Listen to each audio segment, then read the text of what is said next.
I talk about in my book that there's a producer we worked with who said that I sounded better when I was drunk. Well, I was 19 years old at the time. So that's all you really need as a kind of a springboard into, well, this is a thing I should do because I'm better when I do this. So then all those little mythologies that you build for yourself go along. So by the time we're making a record in 2014, I now have this personal mythology that I have to drink a bottle of red wine in order to write a song.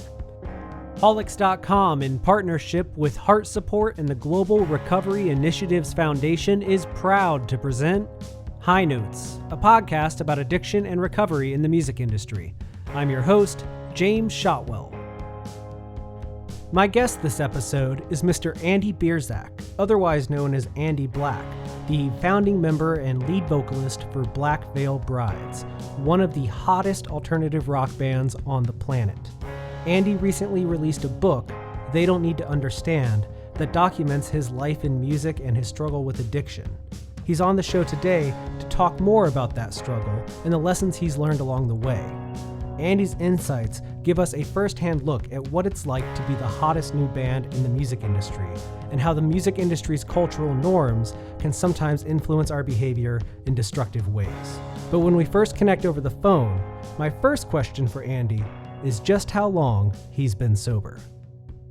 I have been sober for 6 years, I think. It's a little bit muddy because I know it's at least 5 years, but I think it might be 6 years. The only issue is that I had been sober for a long time, and then I had been sober for about a year, and then my first solo record came out, and I went to a dinner with the label and everybody was celebrating, and I thought, well, I'll have some wine here. And then within a couple hours, I was completely blacked out drunk and in the back of my publicist's car and him driving me back to the hotel. And I thought, well, no, never mind. I guess that's, because for me, it was one of those things where the journey to stop drinking was not difficult. It was the journey to no longer find context in which it was appropriate, to be able to justify moments and go, oh, well, now is when I should do it. So I would say that in totality, it would be 5 years since I've done anything, but it's been 6 years since I had that first kind of epiphany of like, this needs to be a change in my life.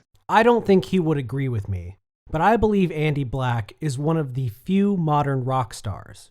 There are plenty of rock musicians, but since the dawn of the millennium, very few new artists have ascended to that level of popularity where they almost seem larger than life. Andy and his brothers in Black Veil Brides are symbols of alternative music worldwide. And as you'll hear him explain, sometimes attempting to embody the idea of what a rock star should be is part of the problem. The knowing of what the rock star ambition or the fantasy, the knowing of what that is, I think is symptomatic of the problem, because even if your personality doesn't necessarily jive with these ideals or this concept of stardom and, to a certain extent, adulation or power or fun or all these kind of buzzwords that are thrown around, even if your personality doesn't jive with it, I think it's very hard to not try to rationalize a way that you should involve yourself in that, because that's what's expected of you when you reach a certain threshold of career success in this industry. There is an expectation that is part of who you are, and especially when everyone else seems to be doing it and you're being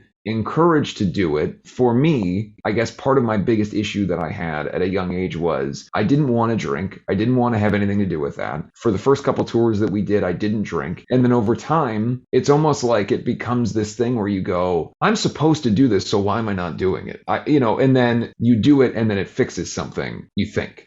For me, it was, I've had terrible anxiety and OCD and things my whole life. I didn't know that there was, if I get really drunk, then I don't think about it. And if I get really drunk, then I'm not anxious. Or when I get really drunk, I can lower inhibitions and I can be social in ways that I am never able to do normally. And so this sudden cure for a thing that had ailed me my whole life felt like, okay, well, not only am I doing this plays into my job. It's encouraged. It's around me constantly. It is part and parcel of the aesthetic and the ideas of hard rock or glam rock or whatever you want to call it. Mm-hmm. So all those things, the entry point becomes, this is a thing you're supposed to do, so you might as well do it. And isn't it crazy? And aren't you wild? And aren't you better than the kid that's just scared in your own head? Anyone who reads Andy's book, They Don't Need to Understand, will learn that he started life as a relatively quiet child living in Ohio.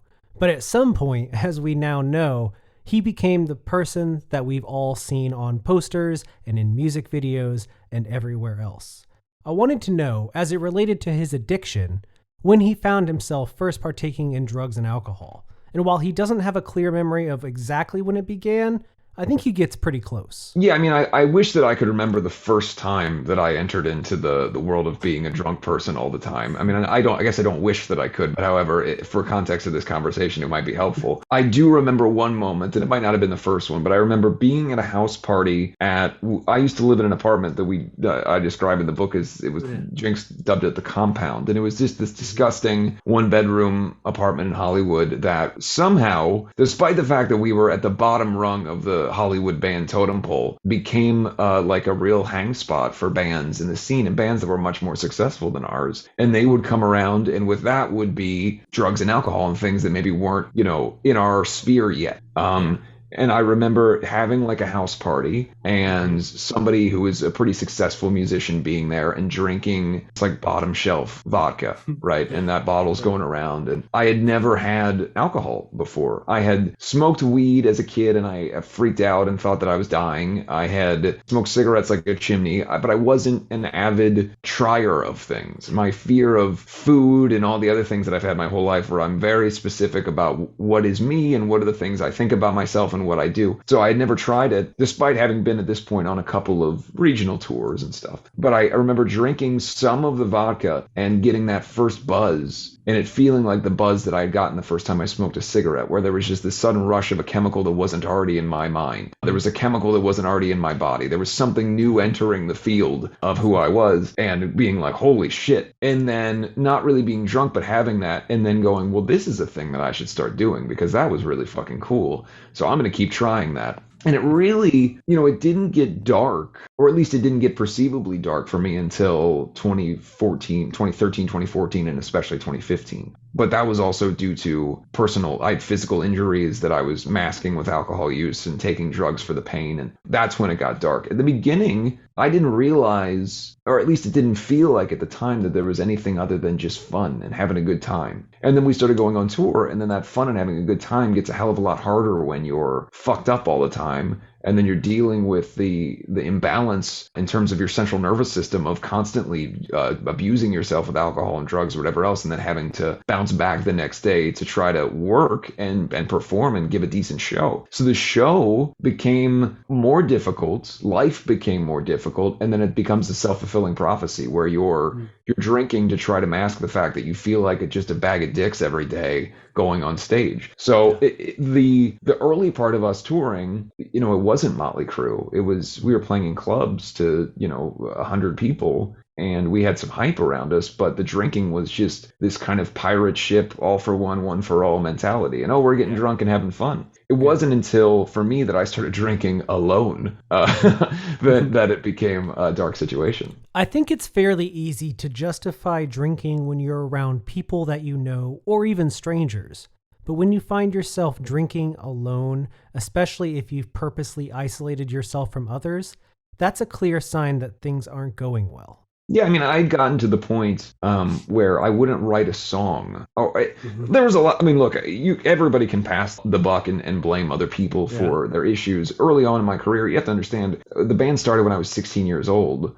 I was a teenager during our first tours. We talked about tours from 2010, 2011. I'm a literal teenager at that point. Mm-hmm. I am around people who are saying and doing things that are dictating. For me, I was unaware of it, but I'm trying to personality mirror and become things from guys that are 5-10 years older than me, who either are successful or appear successful. And I want to be some of that. I want to be like that, because that's what, adults that I think are successful are doing. And also dealing with people on the business side, not my own team, but on an outside level, whether it was producers or whoever else, that would say things flippantly that they didn't realize had a big impact on somebody so young. I talk about in my book that there's a producer we worked with who said that I sounded better when I was drunk. Well, I was 19 years old at the time. time. So that's all you really need as a, kind of a springboard into, well, this is a thing I should do because I'm better when I do this. So then all those little mythologies that you build for yourself go along. So by the time we're making a record in 2014, I now have this personal mythology that I have to drink a bottle of red wine in order to write a song. So I'd sit alone in a hotel room, drink an entire bottle of red wine, which is just basically acid. And then,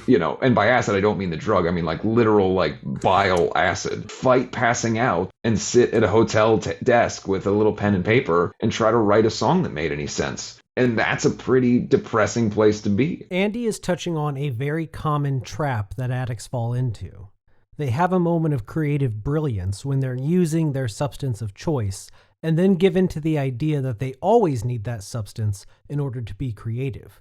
It happens to everyone, myself included and other members of our team, but it's important to realize that's all in your head. That is not reality. One of the biggest issues that people who are artistically inclined face is that oftentimes that comes part and parcel with anxiety or a self-seriousness or a heightened self-awareness internally that precludes you from being able to give yourself to artistic pursuits or moments or fun. And I believe that there is a pretty direct lineage between inebriation and trying to not take yourself so seriously or trying to live more in the moment. And those things they don't make sense when you break them down from a scientific level or whatever you want to say. Poisoning yourself so you can have more fun is crazy. But from I need to be able to experience this. How can I experience it without telling myself in my head that I'm not experiencing it, or I'm stupid, or this is crazy, or I don't like doing it, or I don't like talking to people, whatever you want to say.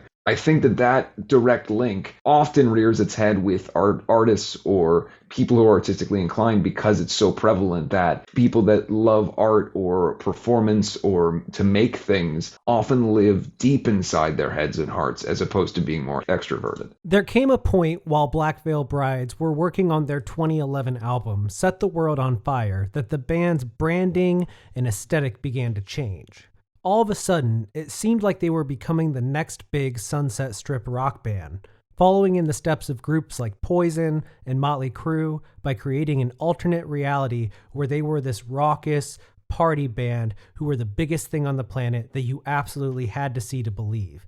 And while that worked from a marketing perspective, Andy himself will be the first to tell you that many artists who try to pursue this approach ultimately fall on hard times. I had almost no interest in being in a Sunset Strip party band. I just liked the idea of being able to be part of something that felt like it was based in some rock history. Do you know what I mean? Spending time around these locations and these people, another important point to make is that at the time that we're kind of in the Fallen Angels, Set the World on Fire era, we're also being championed by those same bands that were the original era of it. At any given time, I look around and we're doing a photo shoot with Nikki Sixx, or we're going on tour with Motley Crue, or we have Sebastian Bach on stage with us, or we're performing with Dee Snider, or Alice Cooper's talking about us in Rolling Stone. How exactly, if you were the age that I was then, even if you had even a minor interest in the aesthetics or the ideas of that era, how do you not just lean into it? Because for me, I had never been accepted by any scene. Growing up in Cincinnati, playing in a band that's dressed in Misfits makeup in front of like Courage Crew kids, there was no element of people giving a shit about what we were doing. And if anything, it was much the opposite, where there was no community for us. There was nowhere to turn. There was no other bands that enjoyed us. We would play shows with other bands, and the only places we could fit in were with other weird bands, but other weird bands didn't necessarily sound like us. I loved playing local shows with Foxy Shazam, which is one of my favorite bands, but our fans and their fans had no intersection. There was no community. So suddenly now we are hated by the metal community, being called things like the shit stain on the asshole of the universe by, Metal Sucks or whoever else. But when I turn around, there's this whole community of the 80s hair metal world that is standing there with open arms going, you're our guys to lead us into the next generation. And so it just made sense. It would be a lie to say that I was unaware of the fact that we were dressing exactly like Shout at the Devil era Motley Crue. It would be a lie to say that I was unaware of the fact that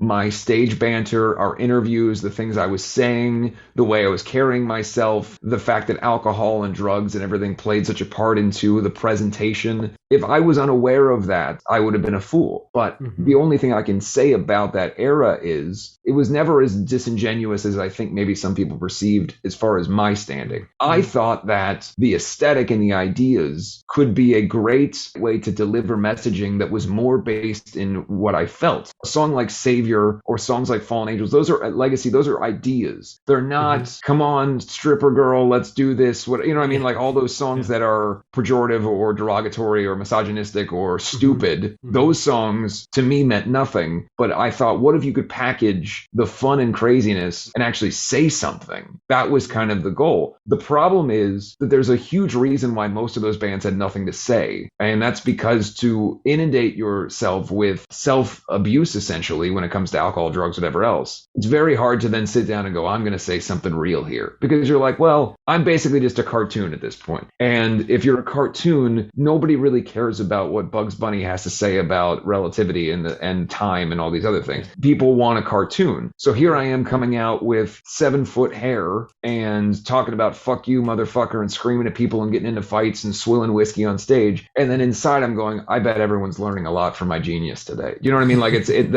they're diametrically opposed. So, but I also think that is what built this band's audience more than any other era. And so when you look at the fan base, people love that era for so many reasons. And I think chiefly because of the fun of it, the visuals and the fuck you nature of it. For all of the regrets I have about how I handled myself in many ways in that era, the art and how it was presented, I truly love. And I think while it isn't something necessarily that I'm going to do tomorrow, it's not something that I want to X out of our past because it's not my favorite record. It's not my favorite era of the band, but it certainly was the one that brought the most people in to find us and kind of set us up for Wretched and Divine. While Andy believes this is a messy era for the band, and to some extent he's correct, it's also a necessary one.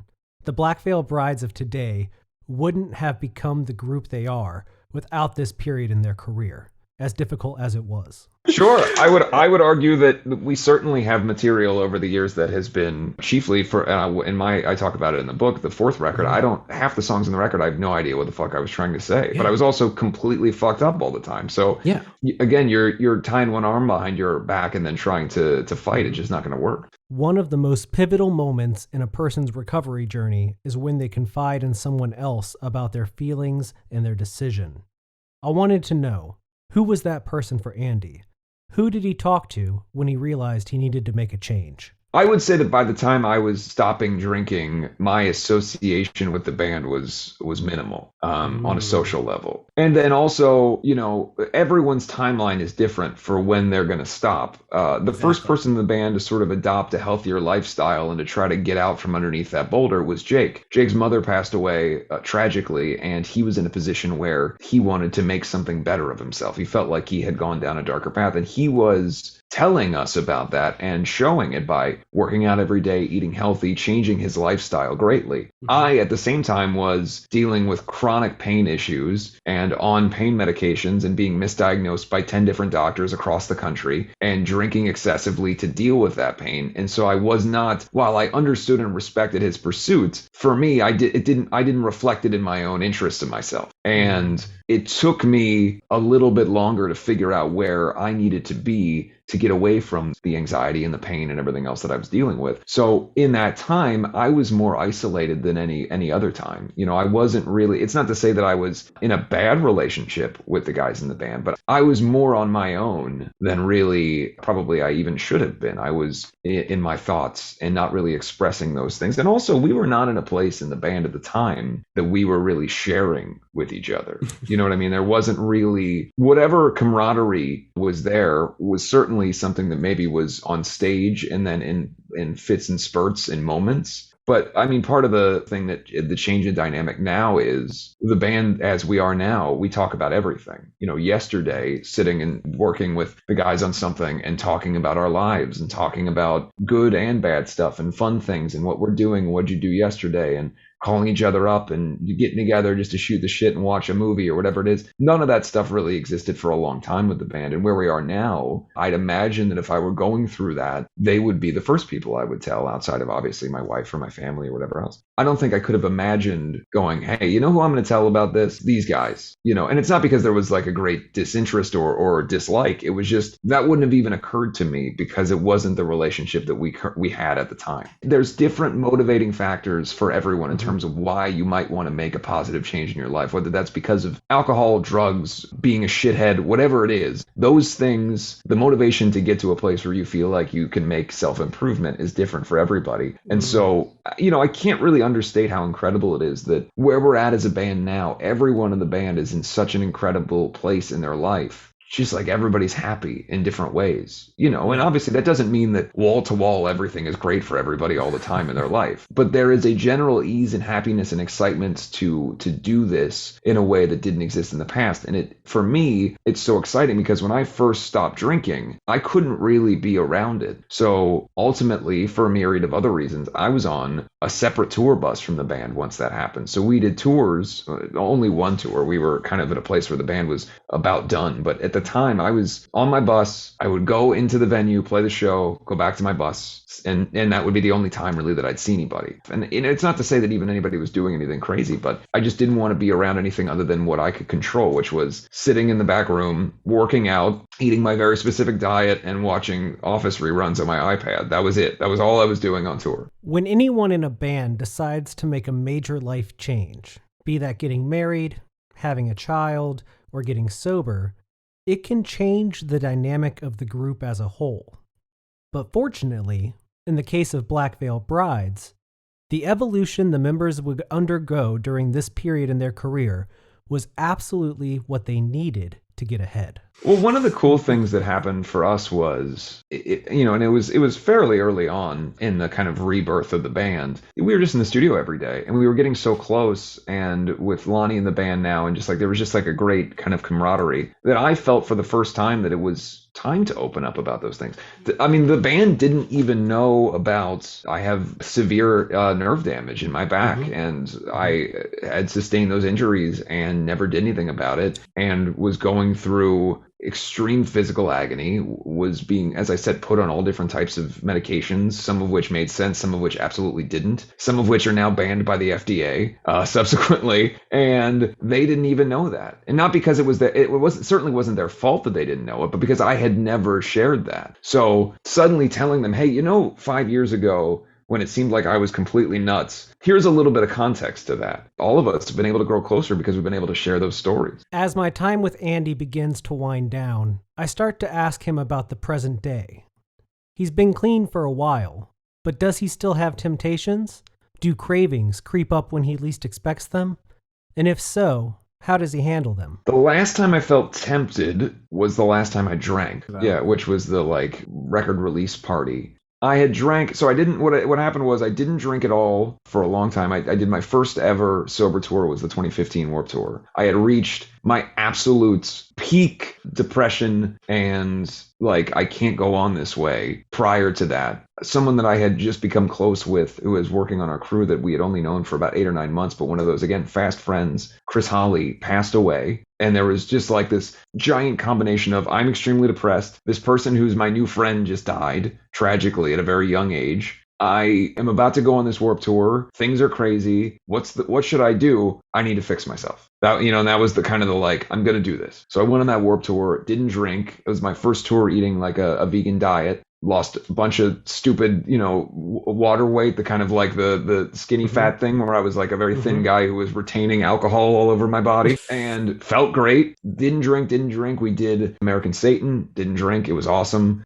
Things are going really well. And then at my wedding, I was well, the night before I didn't have a bachelor party. I just had a dinner with some of our friends. And I go, you know what? I'm going to drink here. And I did, and then blacked out within an hour. And then I was well, that's not good. So let's not do that again. And then wedding ceremony comes along, don't drink all day. late at night decide when everybody's partying, I'm going to have a glass of wine, drink it, hate it, switch to sparkling apple cider, and then made the decision not to drink again. And then didn't drink until, well, I guess it was a month later that The Shadow Side came out, and then that was it. By the time that night had come along, I had had enough, let's give it a shot, maybe I can make it work situations that, yeah, because I'm very fortunate in the fact that I never had DTs. I never had a dependency. I never needed it to exist. My problem was always an inability to stop because once I had started, I had made the decision to become drunk. And for me, getting drunk meant blacking out. I was a blackout drunk almost every time I ever drank. It was, I'm drinking, I'm gone. I'm back in the next day. And then if you're on tour, you have to drink to deal with the fact that you're completely depleted of all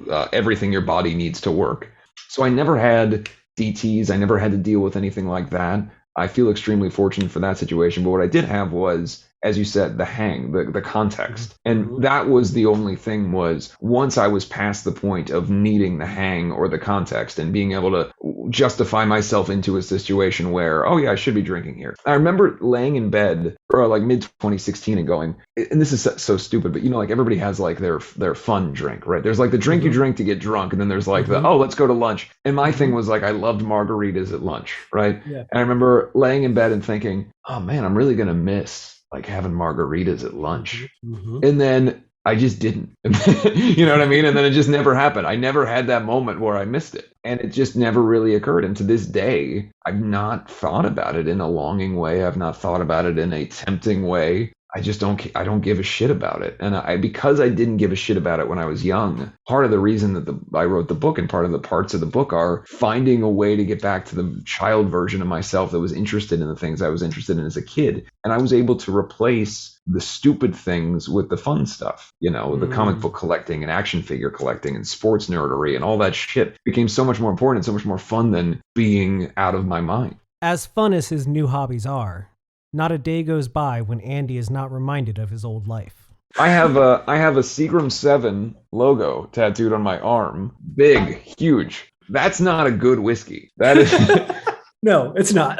But it was the whiskey of choice, like affectations of like there's the kid in school who carries a cane for no reason, but like that's his affectation or whatever. Yeah. Like I've always loved affectations. I've always loved the idea of being the guy with this thing. And I think we became the band that drank this disgusting whiskey, and it became part of our identity. So much so that when we showed up places, there's bottles of Seagram 7 there. Do you know what I mean? So like there's also, it appealed to my interest in affectations and in being the guy with the thing. When I went to high school, I used to dress as Alex from A Clockwork Orange, like to go to school. There'd be a week where I'd wear orange gloves, or there'd be a week where I'd wear green eyeshadow and green shoes. Or I loved, when I was that age especially, having an affectation or being like an identifier, a thing that like, oh, that's this weird guy does this weird thing. And so there was a huge kind of team sports element to it. Like this team likes this thing and we're these guys that do this thing. I just don't really have any interest in that. I still have that to a large degree. There's 400 Batman logos behind me. There's things about me that I certainly like to have as brand identifiers or whatever you want to say.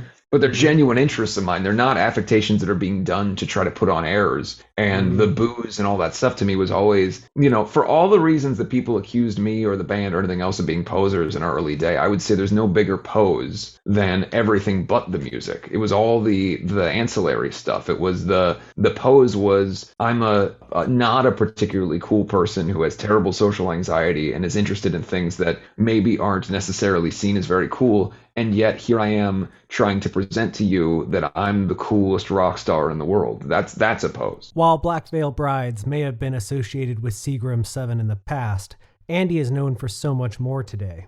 As he explains here, he's been able to indulge in many of his interests outside of music as well, including becoming the voice of Batman. I have done things with DC over the years that were me doing something relating to Batman that were unpaid gigs that I was more excited about in some ways than things that I have been paid to do, because it was the like acknowledgement that I am the resident Batman guy. So much so that I've been asked to model for this thing or do this thing or whatever it is like that. I'm like, fuck yeah, I'll be there for whatever it is. I'm the fucking voice of Batman on something, man. That's pretty Oh fucking yeah, cool. I forgot. You did the voice of Batman. Maybe it's in the cards. Hey man, that's the funny thing is like when they called me to do that, I said yes before I even knew what it was. They said, "Would you want to do the voice of Batman?" And I went, "Yep." And I didn't even know in what context. Maybe they could have said over the phone right now for us to record and laugh at, and I would have already agreed. You know, the ego thing is interesting, and maybe this plays into everything. Is, you know, there's a certain, I talk about it in the book. There's a certain level of like just kind of insufferable self-belief that you have to some degree in order to do this. And to me, that also plays into kind of flights of fancy, where I never put it out of my mind that I could play Batman in something. Like, you know what I mean? Like, even there was never a time where if you had said, "Do you think absolutely you'll never play Batman?" I would have gone no. And still, at this point, there doesn't seem to be anything to indicate that I would ever play Batman in any live action setting. And yet I refuse to take it off the table as a possibility because my mind won't let me get rid of that thought just yet. I think it's safe to say that when Andy writes or speaks or shares his thoughts in any way, people listen. And as he's become more transparent about his struggles, his fans have come to him with their struggles in turn. Andy loves to listen to what his fans have to say, and his heart goes out for them. But like us, he doesn't necessarily believe in giving advice. He believes in the power of suggestion to push people towards making better choices, but he would never claim to know your life well enough to give you advice. So when fans come up to Andy and ask him for help or suggestions or guidance, this is what he has to say. First of all, I don't know shit. I don't know anything more than anybody else. Sometimes it boggles my mind how somebody gets a little bit of success or fame on some level, and then the level of self-seriousness or the belief that you suddenly now are more anointed or knowledgeable than somebody else. It's a little ridiculous. I am someone who has been granted the golden ticket to get to be a person who sings songs and designs characters and dresses up in costumes for a living. That does not suddenly make me consciously aware of how to help somebody else in their life. So the only thing I can ever speak to is my own experience. When I listen to Born to Run, a song that was written nearly 30 years before I was born, I relate to it on a level of how it reflects in my life. Not because I think Bruce Springsteen wrote the song about me, but because when I listen to the song, I go, I'm from a small town. I want to get the fuck out of here. All those things, those are things that are reflected in the art, but it's not, he didn't write this song and go, Andy, check this out. I wrote this about you. You know what I mean? And I don't need him to have done that. To me, the responsibility of art is some people say the responsibility of art is to hold a mirror up to your audience. To me, the responsibility of art is to hold a mirror up to yourself and then show other people that mirror and go, this is me. This is what I am. If it inspires you, that's fantastic. If the things that I'm making connect with you on some level, that's amazing. If the things I say are relevant to your life experience, that's wonderful. But at the end of the day, this is me, and I'm not presuming to know what your life is. So the advice I try to give to people is only to think more about yourself than you do about me or anybody else. Do not consider the way that my life trajectory was in the way that you shape your own. If something that I have done inspires you in some way, then that's fucking awesome. And I'm going to continue to make stuff that I hope inspires you.